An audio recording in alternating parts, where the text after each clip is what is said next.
So in today's video, we're going to be talking about price shock. It's that moment that you're on a call with a prospect, you deliver the price, say your pitch, and you get a whole host of different smoke screens, objections, excuses, and all that sort of stuff.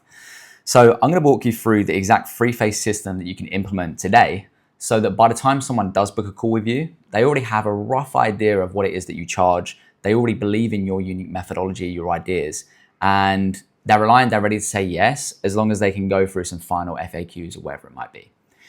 So in this video, you're going to learn that why price shock is actually a systems problem, not a sales problem. I'm going to be teaching you three different phases. So phase number one is the entry level filter. So who is it that's actually even entering your world? Phase two is the belief level filter. So do they even believe in your methodology, in your unique approach prior to arriving at that call? And phase three is the self-selection filter. So do they self-qualify before they schedule a call with you? I'm going to walk you through how to diagnose which filter is broken within your business so that you can understand, okay, where am I going wrong? Why am I still having calls with these individuals that aren't qualified or, experience price shock when I do deliver my pitch?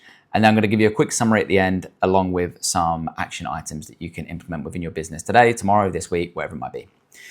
So here's the truth about price shock. Most founders think that if someone has price shock, it means that they need to improve their sales script, lower the price, or get better at handling objections. But the truth is, if you're experiencing price shock on calls, it means that your customer journey is broken, right?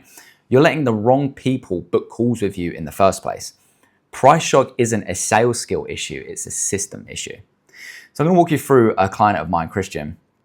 We recently started working together and he faced this issue, right? This was one of his main pain points. When someone scheduled a call with him, he had that element of price shock when he delivered his pitch. People just weren't ready for that kind of investment, right? He was just speaking to the wrong people. And they had absolutely no idea that he charged that much. Fast forward to today, he booked sales calls with complete strangers who are pre-filtered, pre-qualified, and understand exactly what they're getting into. So I'll play a little clip on screen here. Within just a few days of launching this system, I had a guy who went over to my VSL, watched the entire VSL, and then signed up to my 5K offer in just a matter of days. And I remember on the call with the guy, he was like, yeah, I watched the full video and I felt as though everything in that video, it spoke to me as a person. And when I was getting this feedback, I was like, holy shit, this thing works. And this guy only found me a couple days ago. So price shock is a system problem. It's not a sales problem. Let me ask you this question, right? If someone books a call with you and is shocked by your price, whose fault is that? You see, most people blame themselves, but it's not actually your fault. It's just the journey that you've built, the journey that the prospect has gone through before they've arrived at that scheduling page, at that booking page. Because the majority of the time, the journey beforehand is either premature or it's just not designed in a way that pre-qualifies, pre-nurtures, and gets that prospect into a state where they understand what it is you do, the magnitude at which you do it at, and a rough ballpark of what it's going to charge. And we do that through three different phases, which I'm going to be walking you through in this video. So most founders run free trainings, post value content, and they have a book call link, think this is enough, right? This journey doesn't filter for financial qualification, belief alignment, or readiness. So what ends up happening is that you end with a calendar full of maybes and not yets, people who aren't ready to commit, right? The fix isn't to get better at convincing people on calls. The fix is to build a customer journey that only allows the right people to book calls in the first place. It makes sense to be taking, let's say, 10 calls with qualified prospects and having the best chance at closing these individuals rather than taking a higher volume of calls and making scheduling a call with you a lot easier. Because typically people have this notion that reduce friction, create a system where it's super easy to book a call with you and this, that, and the other. And there's really no kind of filtering stages between a prospect seeing your content and scheduling a call with you. They can just go straight to it. I'm not saying that the journey should be hard, right? I'm not saying that it should be hard to be able to schedule a call with you, but I'm saying that it should be designed in a way so that they're going through certain pieces of content, watching certain assets and material before they do get the opportunity to go ahead and schedule a call with you, right? So the fix isn't to get better at convincing people on calls. The fix is to build a customer journey that only allows the right people to book the call in the first place. So here is the three-phase filtering system. Price shock happens when there's a mismatch between expectation and reality. the prospect didn't know what to expect, right? So when you reveal the investment, it feels like a surprise attack. They're like, holy shit, I didn't realize you charged this much. The solution is to build 3 filtering phases into your customer journey that gradually raise the bar for who arrives to your call stage. So the first one is the entry level filter. Second is belief level filter. And third is self-selection filter. So when you do this, your sales calls stop feeling like pitches and they start feeling like qualification conversations. You're not convincing, you're just confirming the alignment that that individual had leading into that call, leading into them deciding that they want to sit across from you on a Zoom call and have that conversation. So phase number 1 is the entry level filter. You need to start auditing and having an understanding of who is even entering your world in the first place, guys, because you have to understand that your top of funnel strategy, your top of funnel positioning is going to trickle down and affect everything. If you're attracting the right people, if you're positioning yourself in the right way, the right people are going to relate with your message and they're going to then trickle down into the nurturing process, booking a call with you, etc., etc. If your positioning, if your messaging is attracting the wrong people top of funnel, it's going to leak into the system and create so many different issues throughout the entire customer journey. So let's start at the beginning, right? Who are you letting into your world in the first place? Because if you're attracting the wrong people from day one, no amount of belief shifting content will fix a prospect who is just completely misaligned with the type of people that you want to work with, right? Most founders run free lead magnets, free trainings, or value bombs to attract an audience. The logic is more leads equals more sales. Talking about the kind of higher volume equals more sales concept that I was talking about earlier, right? The problem with this is that free attracts everyone, including people who have no money, no urgency, and no intention of buying in the first place. Probably won't ever have that intention of buying. And you end up with a massive audience of info seekers who will never actually become buyers. And this is why you have to eliminate this paradigm behind vanity metrics, views, and this, that, and the other. Because if you really think about it, guys, like even if 50 to 100 people see your reel or see your YouTube video, that's 50 to 100 people that have been exposed to your ideas, your results, your social proof, your unique methodologies, the way that you see the industry, your contrary opinions, beliefs. And if you really think about it, like imagine if you had 50 to 100 people in a room with you and you were speaking to those individuals in a room. So it's always quality over quantity, especially in the high ticket space. If you have an high ticket info product, high ticket online coaching offer, we need to get rid of this kind of paradigm behind vanity metrics, chasing views, virality, and all that sort of stuff. So I'm going to walk you through the CCOS entry matrix. It's the category creators operating system that I designed, and a core part of that system is your top of funnel. Okay, it's the entry matrix. So I've created a multi-entry attention engine that attracts your ICP into a singular pathway. It's 3 different core kind of top of funnel strategies that I use with my clients. We have invitation ads. It's pretty much like Instagram profile visit ads, DM ads, that sort of thing. InstaTube engine, I did a 45-minute breakdown on my channel with regards to the InstaTube engine and what it is. We're directing short form, connecting it with a ManyChat sequence, creating opt-ins on a newsletter, and then pushing them through to a YouTube mini-series. And we have the Trojan horse method, which is a self-liquidating offer that I built, which works.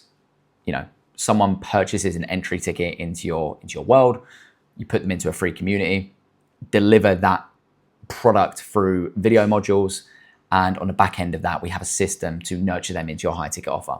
So a lot of stuff that I build is focusing on high leverage with the leverage in your favor. You don't have to go out and chase clients, DM people. It's all about kind of push-pull marketing, right? People are coming to you, you're attracting them. You have the higher authority, you have that positioning element of it. And they are the types of systems that I focus on building, right? And a core component of this is that when it comes to qualifying and filtering people, top of funnel is everything. So the first filter that you need to be thinking about with regards to the 3 that I've mentioned is who is even entering your world in the first place. Because your first filter needs to attract qualified people, not just more people, right? And this is where the CCOS entry matrix comes in. The entry matrix is a system that controls how people discover you in the first place. It includes strategies like the invitation ad, stuff that I mentioned there. When you position your top of funnel to filter prospects at the entry point, you're not just attracting leads, you're attracting leads that are aligned with your method, ideas, and principles. In doing so correctly, you'll naturally filter people who are financially capable and psychologically primed to invest. And this is all based on your messaging, your positioning, what you say, where you say it, etc. I'm going to move on to that now. And I actually refer to that as the perception trifecta. So it's what you say, how you say, where you say it. This little triangle in the middle here is how people perceive you, right? And here's what most people miss about top of funnel positioning. Prospects are making subconscious price and value assessments before they even speak to you based on this trifecta.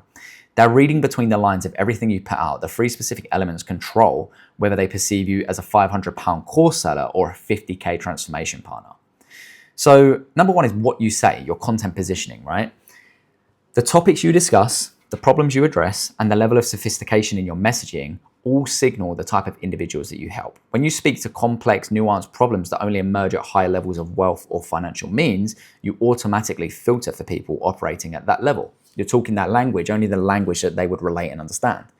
Proprietary methodologies, contrary frameworks, and high-ticket case studies tell prospects that this isn't for beginners, This is for people like me. This must be expensive. It sounds life-changing. So what you say is very important. Now, how you say it is also equally, maybe even more important, right? Because what you say these days can be, what you say doesn't necessarily have to come from someone's actual expertise and lived skill set in their industry. We have the help of AI. We have people just regurgitating what other people are saying. So how you say it is also important. Tone, depth, and delivery, right? The cadence, vocabulary, and depth of your communication creates an invisible price ceiling in the prospect's mind. Now, this is also important not only in your content, but in your VSLs, in your pre-call nurture assets and all that sort of stuff. Calm, confident, authority, explanations that respect the viewer's sophistication level, talking about nuanced, words and vocabulary that only going to relate to that individual because they understand what it is that you're talking about compared to someone who's not as sophisticated in that market. 3 is strategic vulnerability, and 4 is conversational but sophisticated tone. So the depth and maturity of your delivery tells prospects this person works with serious people who value depth over quick fixes. And for the most part, this is going to relate to every single one of you guys that have a high ticket offer, right? Now, where you say is also to some degree important as well, right? The environmental context. Because think about this, guys, like the first thing that somebody sees when they see your content is where it's being said, where you are. And I don't think a lot of people really think about this too much, but let's say, for example, someone's on a train or someone doesn't have their headphones in, they're not listening to what it is that's being said. The first thing that they see is where this guy is, right? If you're a multi-millionaire landscape, you own a multi-millionaire landscape company, for example, and you're talking about clients that you've worked with, it's probably going to help talking about a client that you've helped, walking through the client's backyard, right? Showing the design that you've built, the end outcome of the project compared to sitting in a dingy little office talking about it. Like that level of environmental difference is going to speak volumes, and people are going to understand it and subconsciously make opinions of you and perceptions of you before they even hear what comes out of your mouth and how you say it. So the physical and digital environments where your content lives creates powerful anchoring effects about your positioning. And it's also about your branding, right? It's not just about physically what you say, it's how it's presented as well. So professional studio setups, high production visuals, custom brand assets, and strategic use of borrowed authority, so like speaking at events, podcast guesting, all contribute to how people perceive you, right? When someone sees you with a fancy setup, they don't consciously think this person charges 30K. They simply feel that you're premium. It's a way of connecting the dots through visual association. And I'm not here to say that you need a fancy setup to be able to communicate a certain thing, because what you lack in environmental context, you make up for in how you say it and what you say, and just your overall credibility and authority in the industry, right? Because there are guys out there who are at the top of their game that don't need to have the fancy setup to be able to communicate authority, credibility, expertise, etc., etc. But you kind of get the gist of what I'm saying, right? So you also have the subconscious price calibration. So here's the real magic. When all 3 elements of the perception trifecta align, prospects pre-qualify themselves, right? They think this person clearly works with serious businesses, what you say. This level of expertise doesn't come cheap, how you say it. And the environmental association signals that this isn't just a £500 course, where you say it. We combine all 3, and that creates essentially how people perceive you, right? So they arrive at your top of funnel already expecting premium pricing. They don't need to be sold on value. They're just trying to determine whether or not they qualify to work with you. So this is the difference between a low signal top of funnel, how much does it cost, price objection, versus a high signal top of funnel. Do I meet the criteria to work with you? They qualify themselves, right?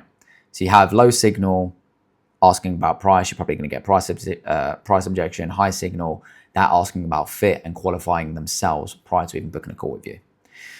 So here's the compounding effect, right? When you align all three elements of the perception trifecta across your entry matrix, premium prospects feel immediately at home. Finally, someone who gets it. I speak this guy's language. They relate to me. They get me. They understand me. 2 is low quality leads self-select out. This seems too complex, expensive for me. You may have been in this position before. I know I have been, at the very, very beginning of my journey. I'd gone through someone's funnel, maybe watched their VSL, and the way that they positioned it, the way that they had packaged the entire pitch, essentially, prior to booking that call, I knew that, this is going to be, a high figure investment. So people who can't afford it or who aren't committed to making that investment will not waste your time because of the way that you position that pre-scheduled material, that pre-scheduled journey. Your conversion rate increases because you're speaking to the right people, you're only talking to qualified individuals, and your messaging becomes easier. You're not trying to convince everyone, you just serve the right people. So your top of funnel isn't just about volume, right? It's about creating an environment where the right people raise their hand and the wrong people walk away before you waste a single minute of sales time. Now, phase 2 is the belief level filter. Do they even believe that your method works, or that it's possible, or that it aligns with the kind of dream outcome that they want, right? So you've attracted the right people, but that's not enough, guys. Because even if someone has money, if they don't believe your method works, they won't buy. So this is where most founders fail, right? Most founders post random value content, tips, tactics, motivational quotes. They think this builds trust. But the problem is that random people or random content doesn't systematically shift beliefs. It just creates educated but uncommitted prospects who know a lot but haven't been convinced that your way is actually the right way, is the most logical choice. So you need a belief shifting content system that methodically moves people from skeptic to believer. And this is the CCOS Activate engine. So the Activate engine is based on the Activate framework. It's 8 content pillars that systematically build authority, connection, trust, identity, vision, alignment, testimonials, and evidence. Instead of posting random content, which most people do, no judgment of that, you map out 5 to 7 core beliefs that someone must adopt before they buy from you. So for example, systems over hustle, high ticket over volume, identity over tactics, whatever it might be, whatever your principles, worldviews, contrary opinions, beliefs are, you need to map that out into a content strategy, okay? So you can then create content for each of those belief shifts. This can later be added to your 10 to 30 nurture stack sequence. So I don't know if you were familiar with the InstaTube engine and that video that I've done, but what we do when we onboard with clients is if they have like an existing sales team or if they're taking the calls themselves for closing deals, we'll either go through, if they've recorded all of our calls, transcribe all of the calls through AI, et cetera, and get a real good grip on all the frequently asked questions, all the most common objections, and everything that the prospect would need to know, feel, understand, and be convinced on prior to getting into that call. And then we create 10 to 30 different reels or pieces of content on Instagram, social media that gets cycled in an awareness campaign on Meta, which reaches your warm audience for £1 to £2 per 1,000 impressions. Now, if you've run ads before, you know that's super cheap and you know that that's going to be really valuable because the way in which we do it is we have like a video view exclusion rule. So as soon as someone watches video 1 and watches over 25 to 50, 75%, that video then gets excluded from that feed. So they're not going to see that video again.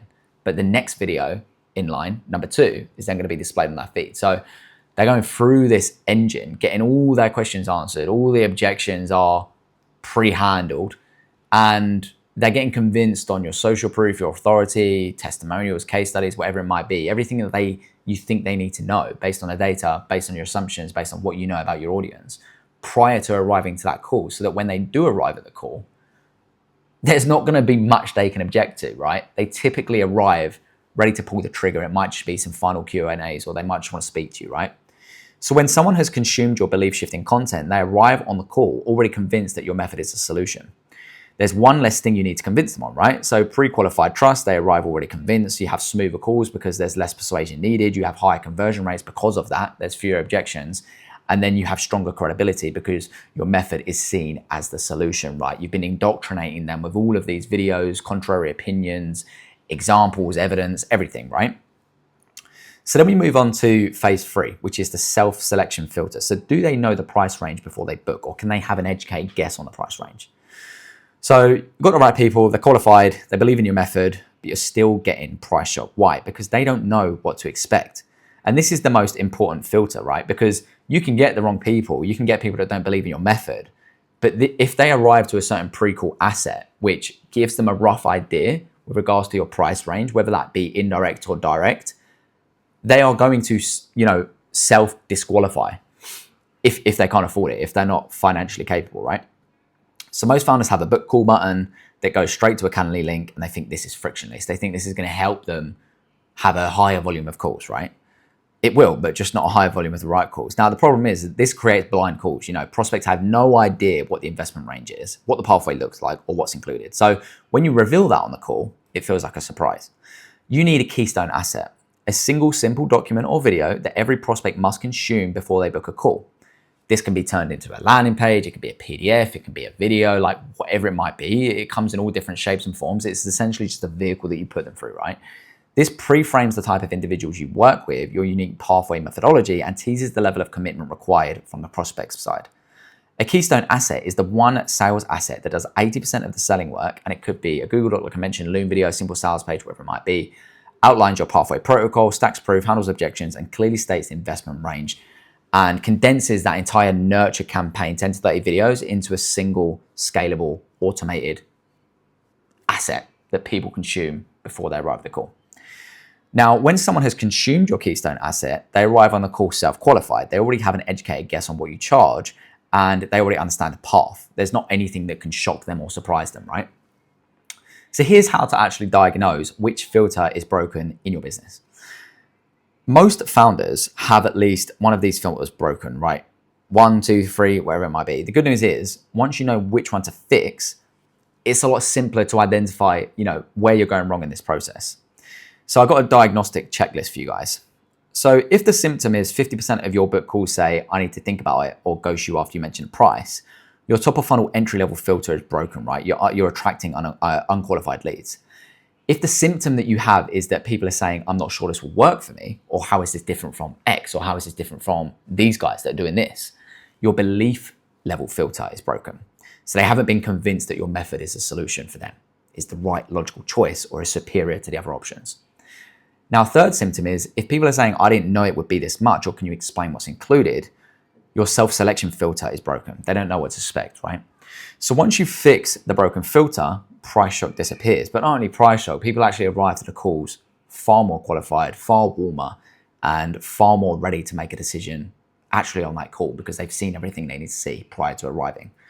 Your sales calls become easier and higher conversion rates occur because people are already kind of made their mind up on what it is they want to, the fact that they want to work with you, right? And I'll reflect on my own journey. Anytime I've made a high ticket investment, I'd already made my mind up before I'd arrived at the call. I know that everyone's different, but there weren't no funnel, no copy, no certain sequence they were going to put me through or closer that I was going to talk to that was going to add to my conviction level. Like, I knew I wanted to work with this person because I'd been through a certain journey and I'd been filtered through all of these phases and I'd made my mind up, right?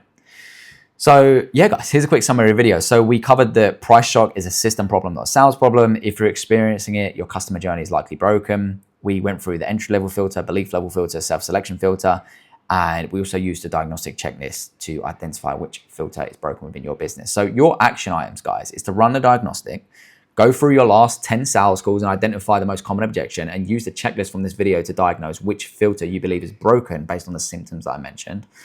Action item number 2 is to create or improve your keystone asset, right? This week, record a simple video that outlines your pathway protocol, your unique methodology mechanisms, use language that indirectly hints at the investment range and clearly state who it is for and who it's not for, and back up your claims with undeniable proof.